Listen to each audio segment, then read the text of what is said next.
ये पार्टियां वास्तविक मुद्दों से लोगों का ध्यान हटाने के लिए कभी विभाजन का विष पिला रही हैं, तो कभी आरक्षण की अफीम पिला रही हैं, तो कभी लोगों को किसी और मुद्दों पर ज़रूरी मुद्दों पर गुमराह कर रही हैं। इसलिए मैं मानता हूं कि उन्होंने बहुत दिनों से ये चिट्ठी पत्री का जो क्रम है वो दोनों दलों में चल रहा है। एक तरफ जो है वो बहुजन समाज पार्टी एक तरफ चिट्ठी लिखती है, दूसरी तरफ कांग्रेस पार्टी उसका जवाब देती है।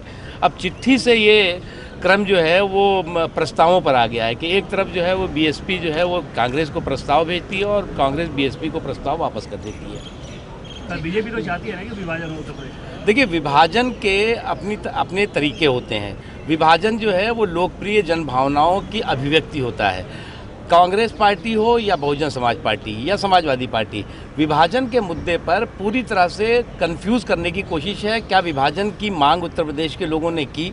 क्या विभाजन आज उत्तर प्रदेश की आवश्यकता है? क्या उत्तर प्रदेश के लोगों में आज जो उत्तर प्रदेश में एक तरह से भ्रष्टाचार है, घोटाला है, भुखमरी है और बेरोज़गारी का माहौल है, क्या उसको विभाजन ठीक कर सकता है?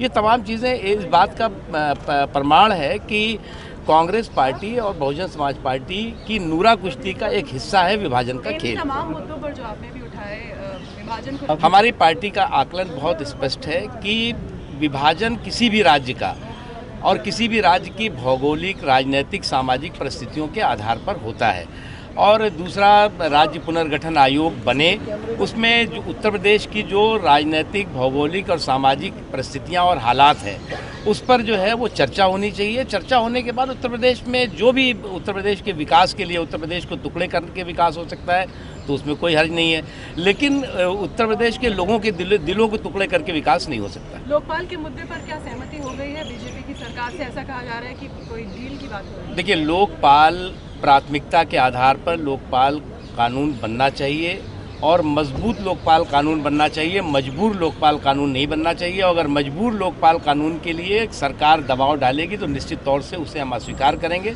मजबूत लोकपाल के हम पक्ष में हैं। सरकार पर निर्भर करता है वो किस तरह का दस्तावेज सदन के पटल पर रखती है। अभी बीजेपी ने यह निर्णय लिया है कि गृहमंत्री के पी चिदम्बरम के खिलाफ विशेषाधिकार हनन का प्रस्ताव लाएंगे संसद में, तो क्या फिर से संसद की कार्यवाही जो है उसे ठप कर? देखिए, मुझे लगता है कि चिदम्बरम साहब ठीक उसी तरह से दोषी हैं जिस तरह से राजा साहब।